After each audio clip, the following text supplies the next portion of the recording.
The shadow of betrayal. When it was evening, he took his place with the 12. And while they were eating, he said, "Truly, I tell you, one of you will betray me." And they became greatly distressed, and began to say to him one after another, "Surely, not I, Lord."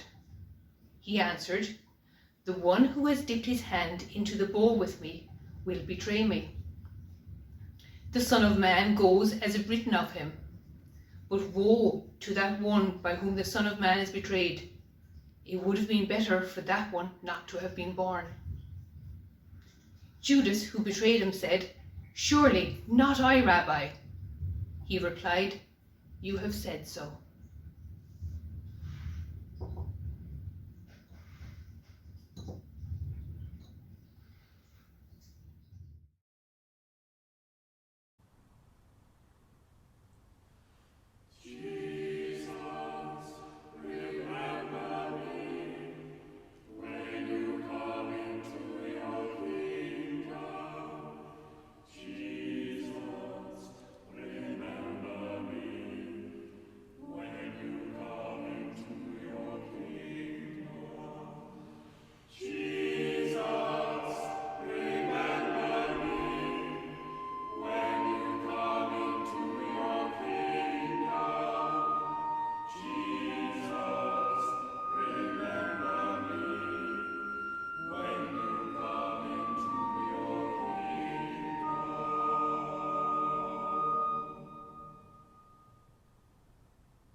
The shadow of inner agony.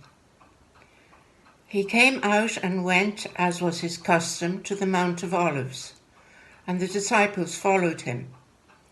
When he reached the place, he said to them, "Pray that you may not come into the time of trial." Then he withdrew from them about a stone's throw, knelt down and prayed, "Father, if you are willing, remove this cup from me. Yet not my will, but yours be done." Then an angel from heaven appeared to him and gave him strength. In his anguish he prayed more earnestly, and his sweat became like great drops of blood falling down on the ground. When he got up from prayer, he came to the disciples and found them sleeping because of grief. And he said to them, "Why are you sleeping? Get up and pray that you may not come into the time of trial."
The shadow of loneliness. Then he came to the disciples and found them sleeping, and he said to Peter, "So could you not stay awake with me 1 hour? Stay awake and pray that you may not come into the time of trial. The spirit indeed is willing, but the flesh is weak." Again he went away for the second time and prayed, "My Father, if this cannot pass unless I drink it, your will be done." Again he came and found them sleeping, for their eyes were heavy. So leaving them again, he went away and prayed for the third time, saying the same words. Then he came to the disciples and said to them, "Are you still sleeping and taking your rest? See, the hour is at hand, and the Son of Man is betrayed into the hands of sinners."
The shadow of desertion. While he was still speaking, Judas, one of the 12, arrived. With him was a large crowd with swords and clubs, from the chief priests and the elders of the people. Now the betrayer had given them a sign, saying, "The one I will kiss is the man. Arrest him." At once he came up to Jesus and said, "Greetings, Rabbi," and kissed him. Jesus said to him, "Friend, do what you are here to do." Then they came and laid hands on Jesus and arrested him. At that hour, Jesus said to the crowds, "Have you come out with swords and clubs to arrest me, as though I were a bandit? Day after day I sat in the temple teaching, and you did not arrest me. But all this has taken place so that the scriptures of the prophets may be fulfilled."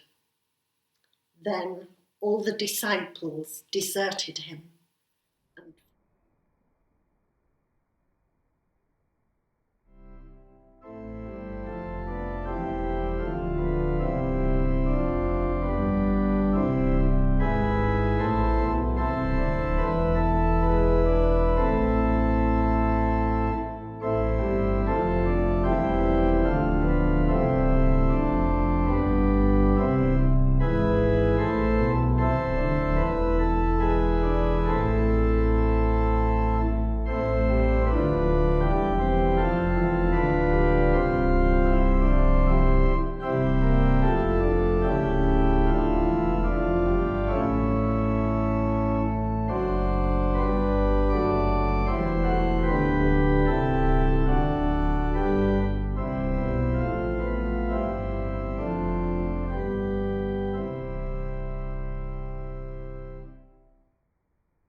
The shadow of accusation.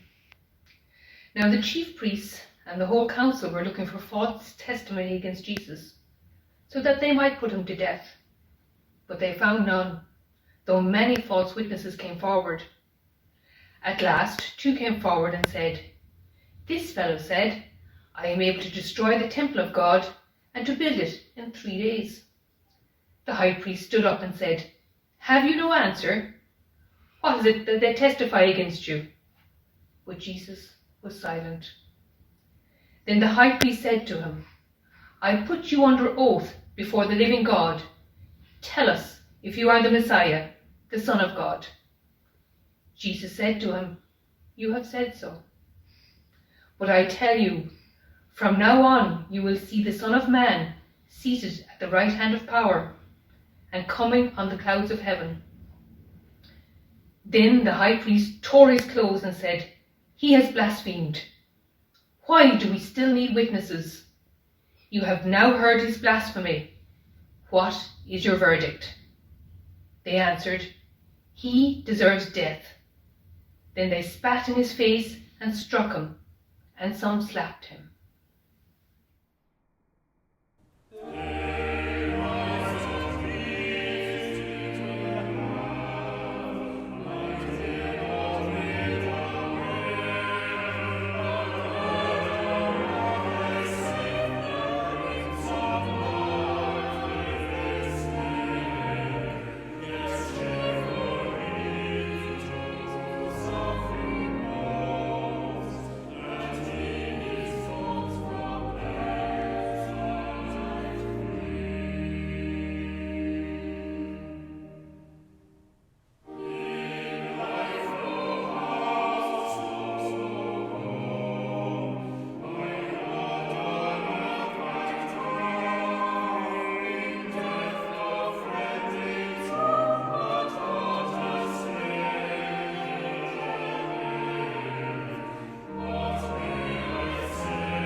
The shadow of mockery. Pilate spoke to them again. "Then what do you wish me to do with the man you call the King of the Jews?" They shouted back, "Crucify him." Pilate asked them, "Why? What evil has he done?" But they shouted all the more, "Crucify him." So Pilate, wishing to satisfy the crowd, released Barabbas for them, and after flogging Jesus, he handed him over to be crucified. Then the soldiers led him into the courtyard of the palace, that is, the governor's headquarters, and they called together the whole cohort. And they clothed him in a purple cloak, and after twisting some thorns into a crown, they put it on him, and they began saluting him, "Hail, King of the Jews!" They struck his head with a reed, spat upon him, and knelt down in homage to him. After mocking him, they stripped him of the purple cloak and put his own clothes on him. Then they led him out to crucify him.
the shadow of death.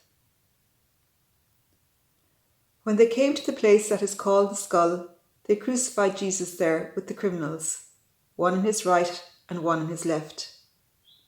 Then Jesus said, "Father, forgive them, for they do not know what they are doing." And they cast lots to divide his clothing, and the people stood by, watching. But the leaders scoffed at him, saying, "He saved others, let him save himself if he is the Messiah of God, his chosen one." The soldiers also mocked him, coming up and offering him sour wine and saying, "If you are the King of the Jews, save yourself." There was also an inscription over him, "This is the King of the Jews." One of the criminals who were hanged there kept deriding him and saying, "Are you not the Messiah? Save yourself and us."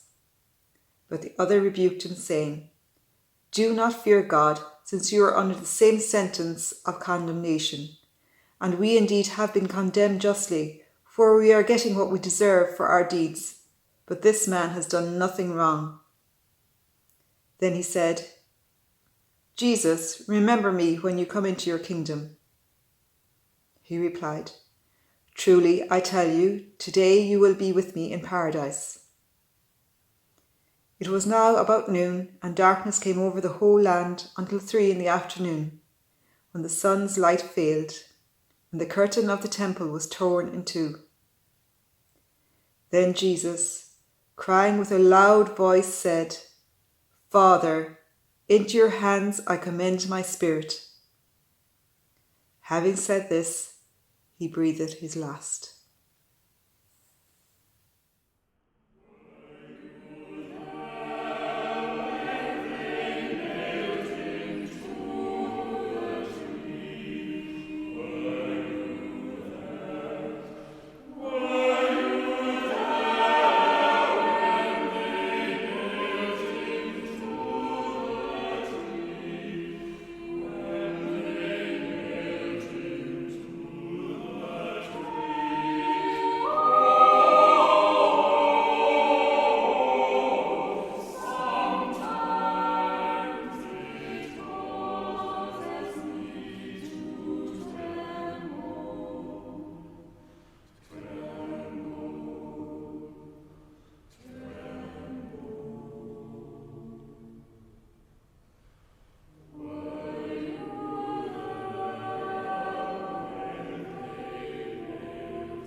In the beginning was the Word, and the Word was with God, and the Word was God.